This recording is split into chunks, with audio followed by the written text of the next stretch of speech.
Mayroon ako ditong 2 pirasong isdang lapu-lapu. Timplahan ko ng asin at imasahe ko kagaya lang yan para lahat na part ng ating lapu-lapu ay magkaroon ng timpla ng asin. At lagyan ko rin yan ng luya at maglagay din ako dyan ng spring onion. Habang ginagawa ko yan mga kalasa, kung bago ka pa lang sa aking channel, welcome. At huwag kalimutan mag-subscribe at i-click ang bell button para sa mga notification. At kung dati ka pa, welcome back. At i-follow mo na rin ako sa aking Facebook page, Lasang Pilipina.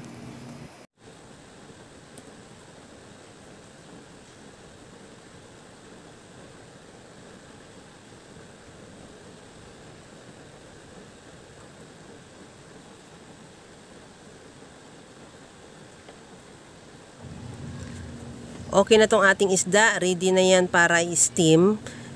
Mayroon na rin akong pinakulong tubig sa ating steamer at ilagay ko na lang din yung isda at i-steam natin yan ng mga, basta ni-steam ko yan siya ng 35 minutes para sigurado talagang luto yung isda. Habang inaantay natin yan maluto, gagawa na tayo ng sauce. Sa bowl naglagay ako ng toyo, lagyan ko rin ng asukal at tubig. Maglagay din ako ng cornstarch at lagyan ko na rin ng sesame oil. Ihalo lang hanggang sa matunaw lang din yung asukal. Pagkatapos niyan, i-set aside muna. Magpainit ako ulit ng mantika sa isang kawali at iprito ko na yan yung luya hanggang sa mag-brown lang o maglabas lang siya ng aroma. At tanggalin muna dyan sa kawali at ilagay sa bowl at i-set aside ulit.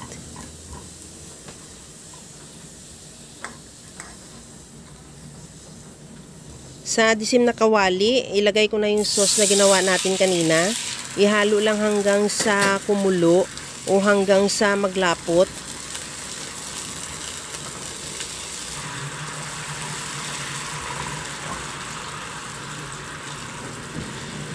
Pagka ganito na ang texture ng ating sauce, okay na to, pwede na to siya.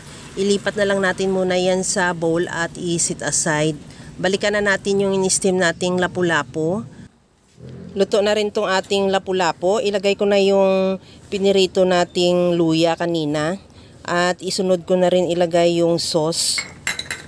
Pagkatapos yan, ready to serve na yan yung ating napakasarap na soy ginger lapu-lapu.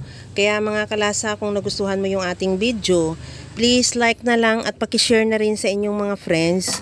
At kung bago ka pa lang sa aking channel, subscribe na at i-click mo na rin ang bell button para sa mga notification. Tikman na natin din yung ating lapu-lapu na grabe ang sarap niya, napaka-juicy ng laman, tamang-tama lang pagkaluto natin.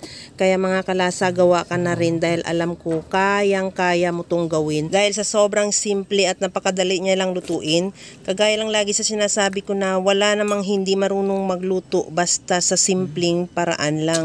Hanggang sa muli mga kalasa, thank you for watching. Bye-bye.